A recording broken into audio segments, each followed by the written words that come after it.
A sua esperança está firmada naquilo que as suas forças podem conquistar ou naquilo que a força sobrenatural de Deus é capaz de fazer? A sua esperança está neste plano ou a sua esperança está na eternidade? Aonde você deposita a sua esperança? Muitas pessoas dizem, eu acredito, mas na hora da dificuldade, elas manifestam que esse acreditar não é tão certo assim. No final das contas, acreditar por acreditar é muito pouco. No final das contas, nós temos que ter certeza, porque a certeza nos move. A dúvida nos faz fraquejar, mas a certeza nos faz persistir, dia após dia, crendo que mais cedo ou mais tarde as promessas serão cumpridas. Que você acredite não apenas como uma mera forma de expressão, mas com a certeza de que todas essas palavras que estão registradas nas Sagradas Escrituras, elas haverão de se cumprir. Bom dia a todos. Vamos continuar a meditar mais uma vez nas Sagradas Escrituras. Nós vamos para o nosso 52º livro das Sagradas Escrituras, quase perto do fim. Nós continuaremos a avançar, fazendo essa visão panorâmica das Sagradas Escrituras de maneira integral. Hoje, o livro de 1 Tessalonicenses. Livro ou epístola, na verdade, chamado, ou carta. Por isso que fala primeira carta, primeira epístola. Epístola seria uma carta pequena, então, que você possa continuar a meditar. Essa que foi escrita também por Paulo, como vocês bem sabem, aproximadamente no ano de 51. Alguns entendem que se trata da segunda carta escrita por Paulo, sendo a terceira carta escrita das Escrituras. Lembrando que Jesus, o Marco Zero, aproximadamente os anos 30, ocorre o ministério de Cristo, 33 a sua morte, aproximadamente nesse tempo ocorre a conversão de Paulo também. Paulo passa 14 anos até escrever a sua... 14 não, ele passa mais tempo, né? Vai ficar mais ou menos uns 16 anos, não consegue se precisar. Esses estudos são aproximadamente, mas apenas para vocês entenderem esse lapso temporal de conversão para uma maturidade, para que depois pudesse ser registrado tudo isso. A primeira carta escrita por Paulo, a de Gálatas, na sua primeira viagem missionária, sendo que no período de tempo dessa sua viagem é escrita a primeira carta do Novo Testamento, que é Tiago. Lembre-se que na Bíblia não está registrado dessa forma, mesmo porque a organização da Bíblia não se trata de uma organização cronológica, mas sim lógica. Daí nós teremos depois a escrita dessas duas cartas, a primeira e segunda Tessalonicenses, que é a igreja de Tessalônica. Então a segunda viagem, provavelmente nesse meio período, entre a segunda e a terceira viagem, vocês vão ter também o Evangelho de Marcos.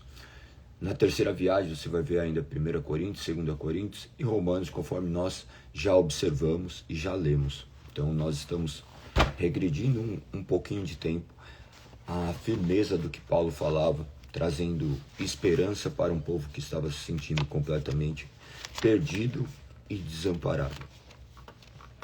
O natural do ser humano é se sentir perdido e desamparado. A nossa firmeza está em confiar naquilo que os nossos olhos podem contemplar. Dificilmente nós somos guiados pela fé.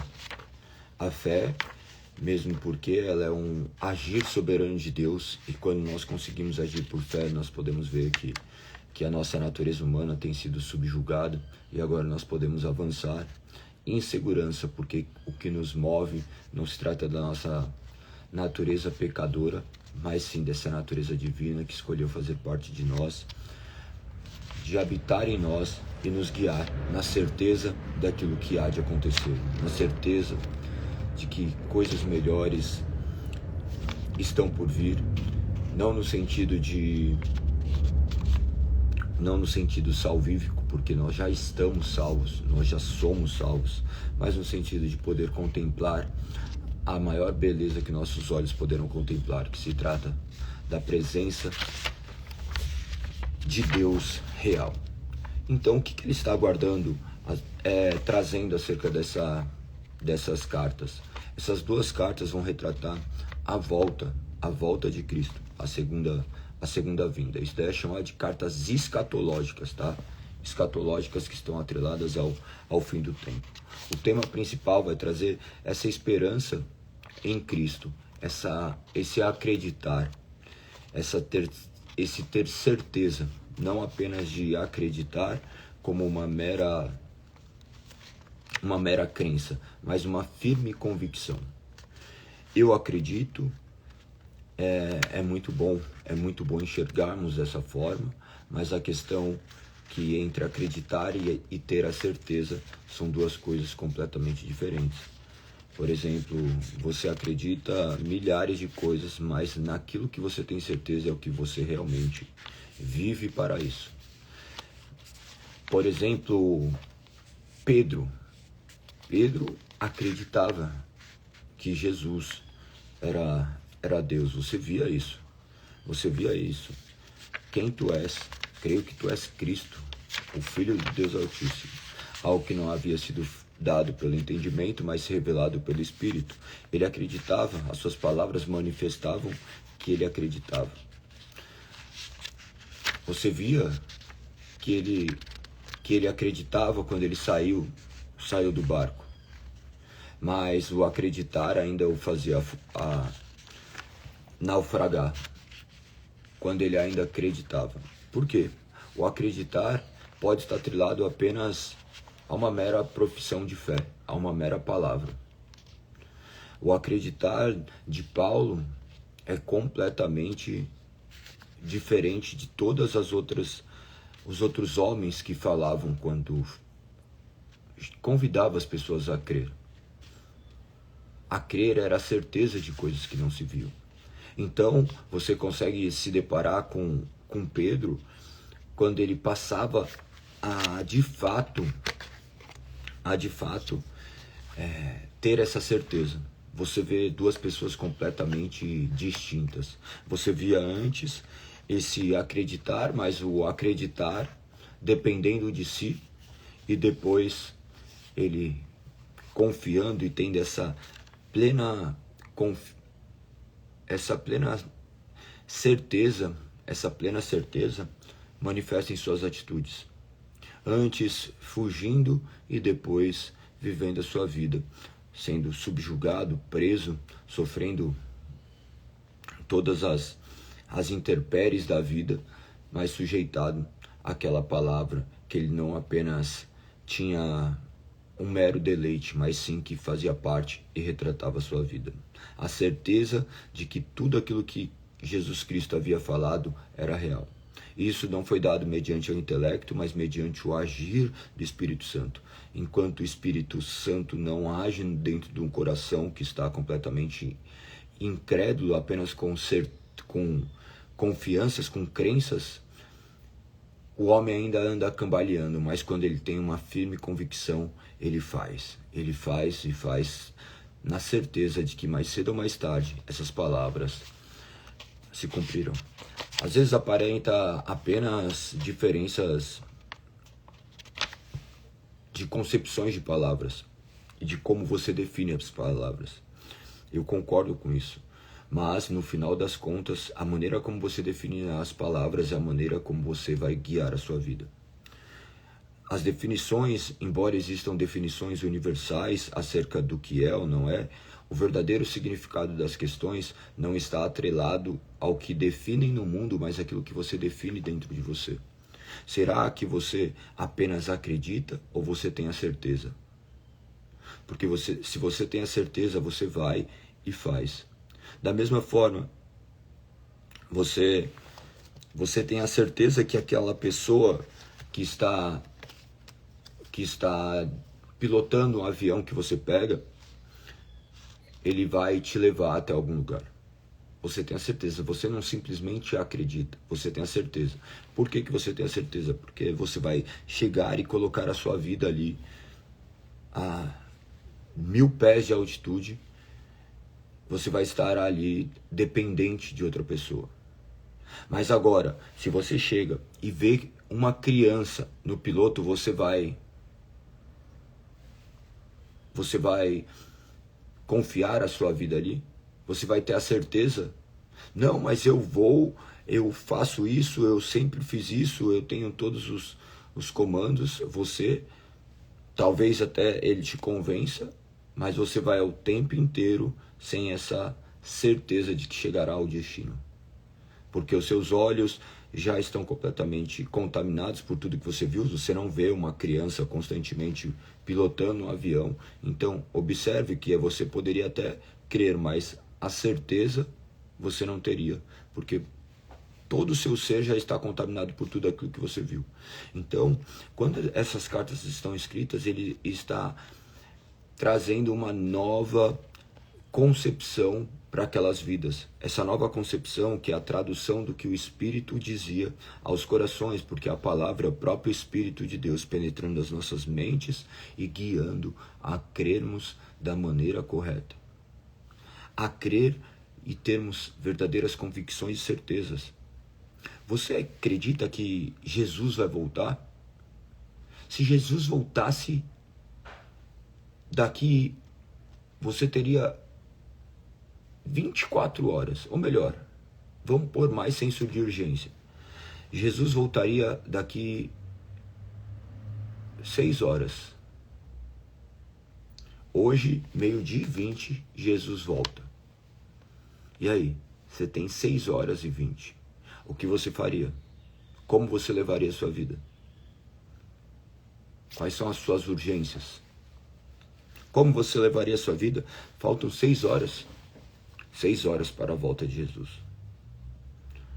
O que você iria fazer? Você consegue responder isso? Faltam apenas alguns minutos, algumas horas. E aí, o que seria da sua vida?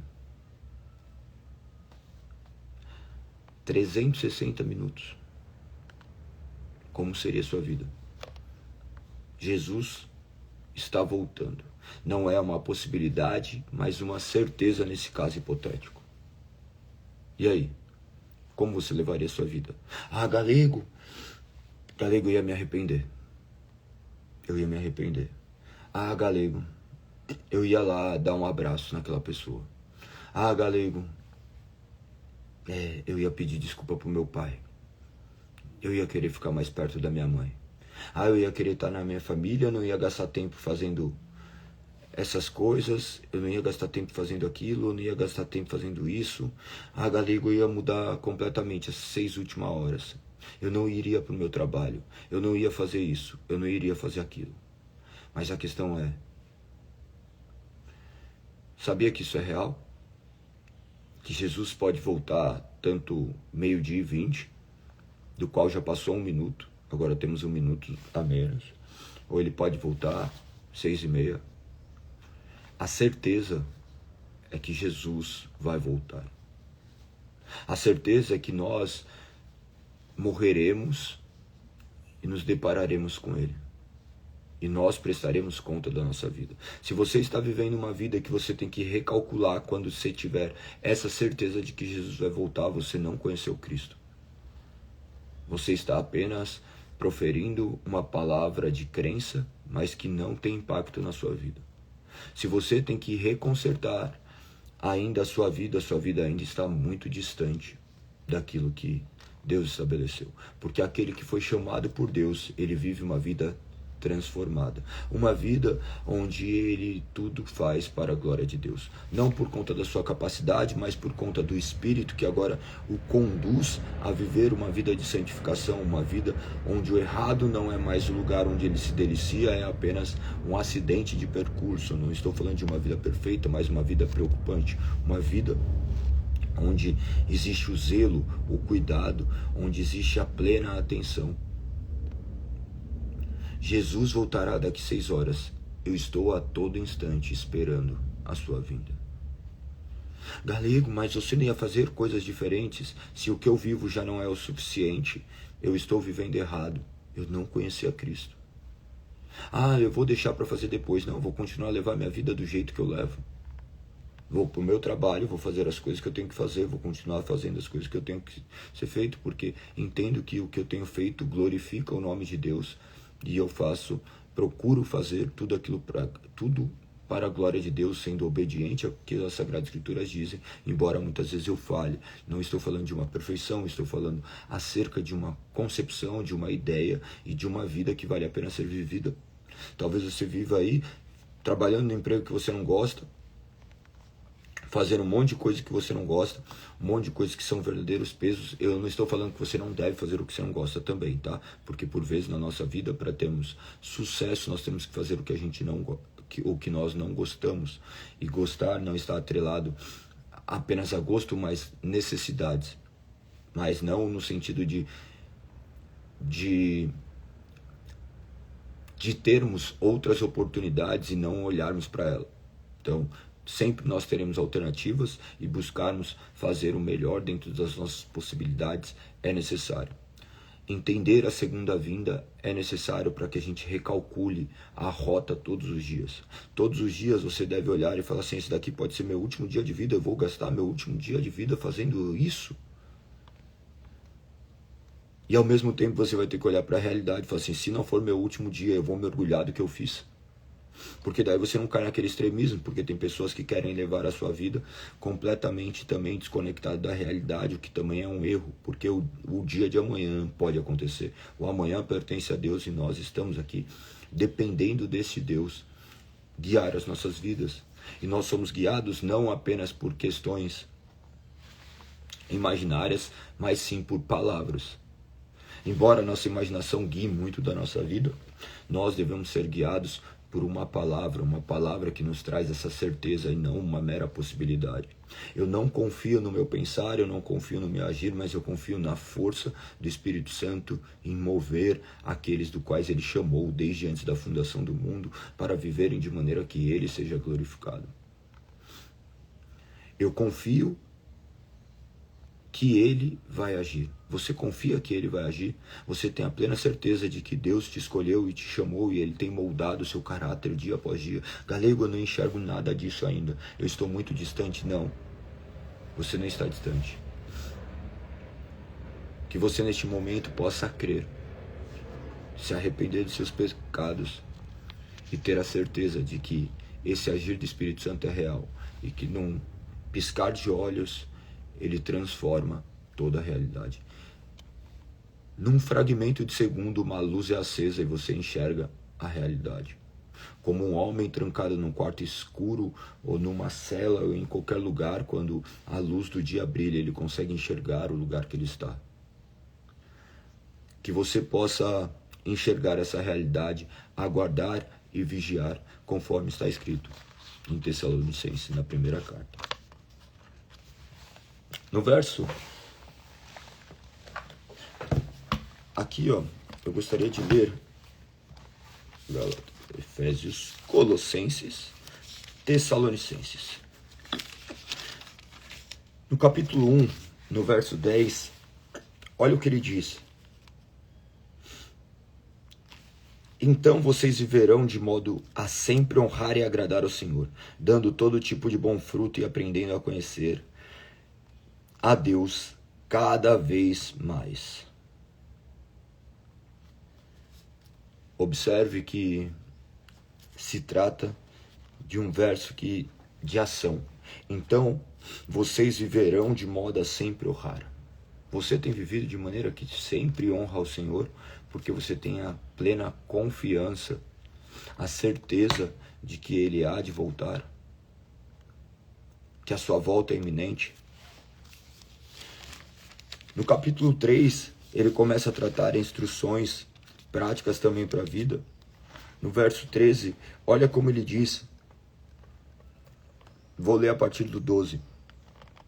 Visto que Deus os escolheu para ser seu povo santo e amado, revistam-se de compaixão, bondade, humildade, mansidão e paciência. Sejam compreensivos uns com os outros e perdoem quem os ofender. Lembre-se de que o Senhor os perdoou, de modo que vocês também devem perdoar. Acima de tudo, revistam-se do amor que une todos nós em perfeita harmonia. Permitam que a paz de Cristo governe seu coração, pois como membros do mesmo corpo, vocês são chamados a viver em paz. Sejam sempre agradecidos. Vocês foram escolhidos por Deus para ser o povo santo e amado.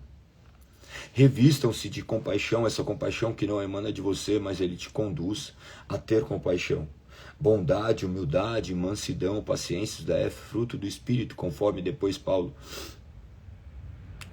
antes Paulo já tinha definido isso ali na sua carta aos Gálatas. Lembre-se que não se trata de Paulo definir, mas do Espírito Santo utilizá-lo para retratar verdades que são eternas e imutáveis. Quando ele diz para se revestir, ele não está atrelando a você um poder, mas ele está manifestando que o Espírito Santo rege a sua vida, está dentro de você, que não é algo que precisa ser criado pela sua capacidade, mas que foi gerado já em você por conta do seu novo nascimento. Então isso aqui é um fruto de que você nasceu de novo. Que você consiga ter compaixão, bondade, humildade, mansidão, paciência, domínio próprio, todas essas questões que emanam de Deus, que você possa exercitar isso. Galego, mas se Jesus voltar, vou chegar lá, vou ficar brigando com o meu chefe. Não, ame o seu chefe. Vou chegar, vou continuar brigando com a minha mulher. Não, ame a sua mulher, ame seu filho, perdoe e persista. Persista nesse caminho, porque esse é o caminho correto a seguir. Essa é a forma certa de agir. Não existe outra forma. A nossa comparação não está com como as outras pessoas agem. Nós nos deparamos com milhares de atrocidades todos os dias, e você for olhar para essas atrocidades, você sente legalidade para viver como vive, mas a forma de viver não é como o mundo dirige, mas como o Espírito Santo manifesta por intermédio da palavra, como nós devemos viver. Então nós caminhamos sabendo que nós temos essa responsabilidade de agir conforme as Sagradas Escrituras dizem, mas essa dependência sabendo que é o Espírito operando em nós, e Ele quer operar em nós. E se Ele opera em nós, necessariamente nós conseguiremos. Sozinho nós estamos perdidos, por isso que nós clamamos e falamos: Senhor, eu sou incapaz. Eu não consigo, Senhor, viver dessa forma, mas eu necessito viver dessa forma para que o seu nome seja glorificado. Portanto, me capacite, Senhor. Eu não confio nas minhas próprias forças, mas eu tenho certeza, conforme a sua palavra diz, que o Senhor é o único capaz de transformar aquele que estava morto em vivo. O Senhor é o único aquele que pode mudar todas as coisas. Então me transforme, Senhor, para que eu possa fazer as coisas que sejam do seu agrado, que venham glorificar teu santo nome. Senhor, eu sou dependente de ti. Manifeste essas palavras, grite, chore, se prostre. Tenha um momento com o Senhor e fala assim: Senhor, me transforme. Eu creio na sua segunda vinda, a sua segunda vinda é real. A sua primeira vinda foi fantástica, e a segunda vinda será a consumação de todas as coisas. Não meramente olhando para essas questões, olhando como um fato distante, mas uma questão real. Deus não é um Deus de longe, Ele é um Deus de perto. Ele não está em algum lugar que você não possa encontrar, Ele está em tudo. Ele é tudo. Em tudo você poderá ver Deus. Em tudo você poderá ver o agir do Espírito Santo se manifestando na sua vida como um Deus presente que te cuida, que guarda e que te direciona. Essas cartas vão falar dessa vinda e dessa realidade que muitas vezes nossos olhos nos enganam. E por vezes nós achamos que viveremos aqui a eternidade. Lembre-se que essa vida é passageira. Em breve o Senhor retornará ou nós iremos até Ele. Mas tenha certeza de que essas palavras, mais cedo ou mais tarde, haverão de se cumprir. Eles tinham a certeza de que a volta do Senhor era iminente.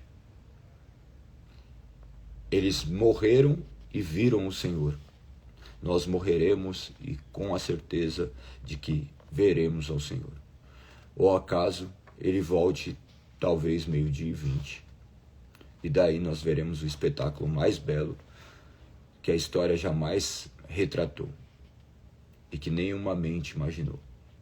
E que mesmo essas palavras que são proferidas diretamente do Espírito não podem manifestar toda a realidade, porque essas palavras ainda assim não conseguem retratar tamanha maravilha. Da mesma forma que essas palavras não conseguem retratar tamanho terror que foi a sua crucificação. Galego, e essa comparação? É essa comparação, sim. Você lê a crucificação de Cristo e você chora. Você lê as Sagradas Escrituras e você chora, fala assim, Cristo sendo espancado, Cristo tendo os cravos presos em suas mãos, você chora. Você sente dor. Você lê apenas como mais um noticiário, como uma mensagem do Instagram, do feed do Instagram, e vai rolando para cima. Completamente desconectado disso. Nós aprendemos a lidar com essas coisas. Porque por esse mundo que vivemos todos esses sofrimentos, Cristo é só mais um que sofreu. E não o Cristo, o homem que estava carregando o peso das suas dores. E sendo 100% homem, 100% Deus, assim ele era único, suficiente, capaz de pagar pelos seus pecados. E isso não é o suficiente para te gerar dor e fazer com que você se coloque aos pés dele. Porque somente o Espírito penetrando no nosso coração, que é completamente duro, e quebrantando nosso coração para mostrarmos que ali tinha um Deus encarnado morrendo por nós. Essas coisas que nós lemos se tornaram triviais, porque Jesus, para o nosso povo latino-americano, temos uma palavra completamente acessível. Mas nós esquecemos de reparar que essas palavras não são meras histórias, são palavras reais. Reais. Só que a realidade, como nossos olhos não contemplaram, não dói tanto. Se você perde um ente querido e só de lembrar te dói, por que você não chora quando você lembra que você perdeu Cristo Jesus? Ou que você matou Cristo Jesus, porque você não perdeu, você o matou. Galego, eu matei Cristo Jesus, sim, ele morreu pelo seu pecado, pelo meu pecado. Ah, mas ele morreu pelo pecado do Galego, não pelo meu, não menos pelo meu, não menos pelo seu, mas pelo pecado de todos nós que cremos. Isso deveria ser a mesma causa, para ver como somos distantes. Quando foi? Talvez chegue uma época do ano que o mundo fala sobre o dia de finados. Nós não cremos nesse dia de finados, não cremos em nada disso. Nós cremos apenas no dia do Senhor, o dia do Senhor que é todos os dias, porque todos os dias pertence a Ele. Mas chega dia de finados, você fica meio brocochô, se não tem o dia que morreu seu pai, a sua mãe, você fica lá se lamentando. Mas você se lembra da morte de Cristo e fica se lamentando? Ou você se lembra e ainda fica com júbilos de alegria falando, o Senhor morreu por mim. Observe como as nossas concepções acerca da Sagrada Escritura estão completamente deturpadas. Nós aprendemos uma religião, nós não conhecemos o Evangelho. Religiões existem milhares, evangelho só existe um. Só existe um homem que é 100% homem, 100% Deus, que entregou a sua vida para morrer por pecadores. E agora a única coisa que nós fazemos é confessar e crer. Crer e ter a certeza de que essas palavras não são meras histórias, mas reais. E manifestar em nossas vidas que essas palavras são reais. Esperando a sua segunda vinda. Olhando para o céu e falando assim, quando será a sua vinda? Mas eu não fico olhando para o céu enquanto a vida passa. Eu vivo aqui representando esse céu, não porque eu sou bom, mas porque Ele agora me trouxe essas capacidades de sermos representantes divinos, proclamando essa segunda vinda, para que todos aqueles que confessam ser pecadores possam se arrepender e crer, na certeza de que Ele voltará em glória, majestade e esplendor. Ambas as cartas retratam de maneira muito bela isso. Eles vão tratar porque o que estava acontecendo ali eram milhares de dúvidas acerca daqueles que já haviam morrido, o que iria acontecer, como é utilizada essa palavra acerca de dormir. No final estava trazendo uma representação de morrer mesmo, porque de morte, não apenas do sono da alma, mas da morte, da realidade física sendo interrompida, mas não que a alma ficasse adormecida, e sim, ela se depararia já com o Senhor. Você deve olhar essas questões e mergulhar e ver de maneira um pouco mais profunda o que quer dizer. Aconselho que você retorne, leia o ano que vem, nós continuaremos essa leitura, e você deve ler, compreender e mergulhar cada vez mais fundo. Nessa primeira epístola que nós estamos vendo, ele vai tratar muito essa questão relacionada aos cristãos. Você vai ver ele falando diretamente para os cristãos. A segunda, você vai ver ele falando para os ímpios, com os incrédulos. No final das contas, essas palavras visam falar a toda criatura, ao mundo inteiro. Porque mais cedo ou mais tarde, eles se depararão com essa realidade. Eu deixei uma palavra, eu deixei a minha marca em tudo, mas mesmo assim vocês me negaram. É assim que será a sua segunda vida, ou se deparando com a realidade de você se deparar com ele. Você prestará conta, eu prestarei contas. Jó 31,14. O que direi quando Deus me confrontar? O que falarei quando ele me chamar para prestar contas? Será que nós estamos prontos? Galego, o que é estar pronto? Estar pronto é ter a certeza de que Deus enviou seu Filho para morrer na cruz pelos seus pecados. E agora há paz com Deus. Agora não há mais condenação sobre aqueles que creem.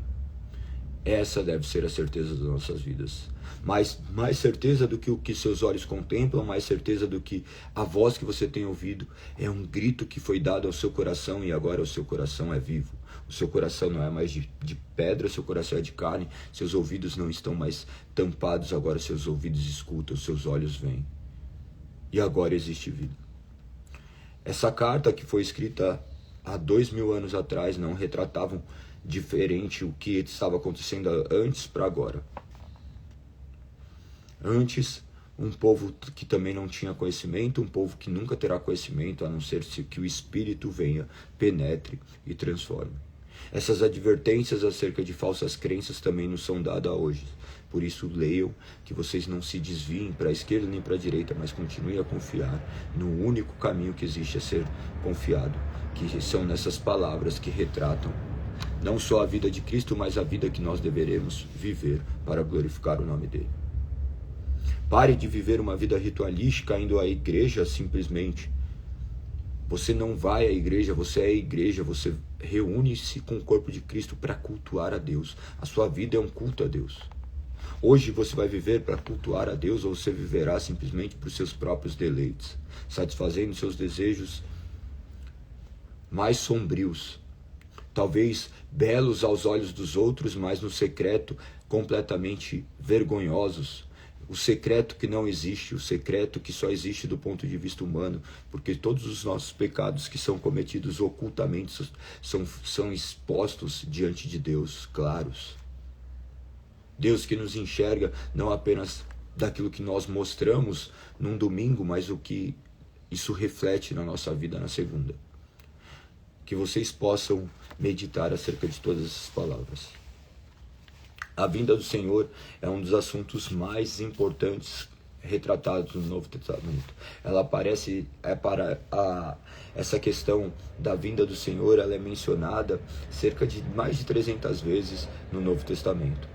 260 capítulos e 300 e tantas vezes, 320 vezes, não há uma precisão quanto à minha afirmação disso.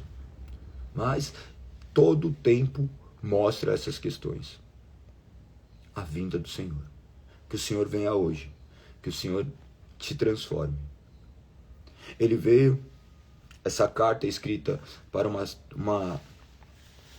povo muito populoso, uma província romana, onde Deus escolheu levar a sua palavra. E essa palavra que não ficou restrita a uma província, mas ao mundo inteiro. Você agora é responsável por essa palavra, que você possa proclamar essa palavra, que você possa enxergar essas realidades e que Cristo atue no seu coração. Que nós possamos crer que essas palavras são reais. Que as ideias erradas acerca de Jesus caiam por terra, que o Espírito possa nos conduzir à verdade.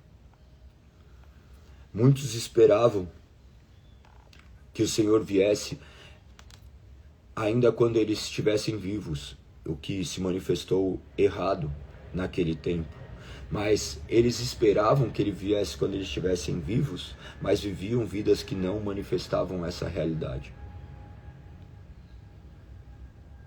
Eles viviam de maneira completamente desconectados com a realidade. Ah, não, Cristo vai voltar, então eu não vou mais trabalhar, não vou mais fazer nada, eu vou viver dessa forma. Não é dessa forma que nós vivemos. Nós vivemos glorificando a Deus por intermédio de tudo. Muitos ficavam preocupados, como eu disse, a respeito da situação dos seus familiares, disso ou daquilo, pensando que eles não participariam da glória. Lembre-se que a salvação pertence ao Senhor.